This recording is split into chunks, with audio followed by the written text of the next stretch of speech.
Il y a un truc qui m'a toujours vachement perturbé sur le fait de ne voir que d'un seul œil, c'est que je connais pas la différence entre ma vue et ceux qui voient des deux yeux.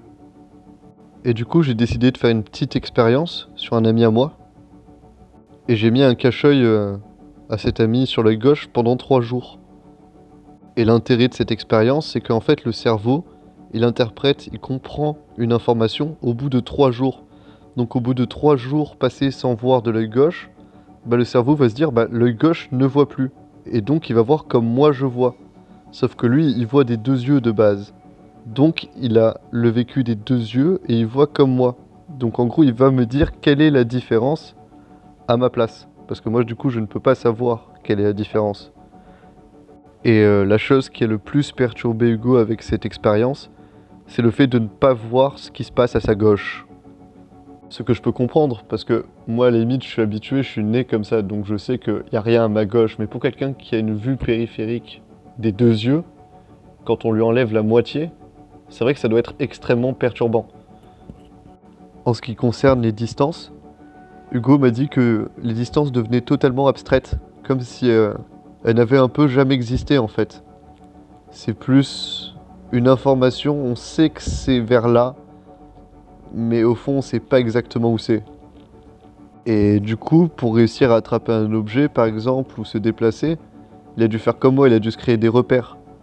Le carrelage, les pavés, les ombres, les lumières, tout ça devenait des informations nouvelles.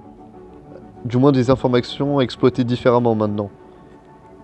On est aussi allé voir un film au cinéma, en version originale sous-titrée français. Et le truc c'est que Hugo avait du mal à suivre tout ce qui se passait à l'écran et à lire les sous-titres en même temps. Vu qu'il avait l'habitude d'avoir deux yeux pour traiter autant d'informations, bah avec un seul œil il était totalement dépassé.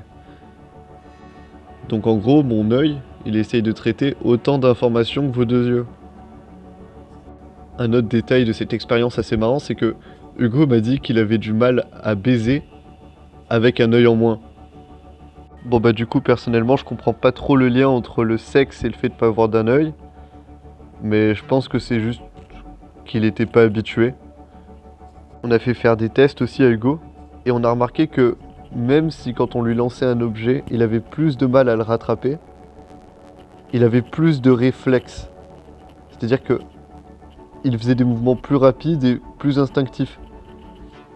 Il y a un côté social aussi qui a été mis en jeu lors de cette expérience, c'est que bah, vu qu'il voit pas tout ce qui est à sa gauche, par exemple quand on allait manger, bah, il était obligé de se mettre en bout de table d'un certain côté pour tous nous voir. C'est des petits problèmes que moi j'avais zappé à force d'habitude, mais que Hugo du coup découvrait.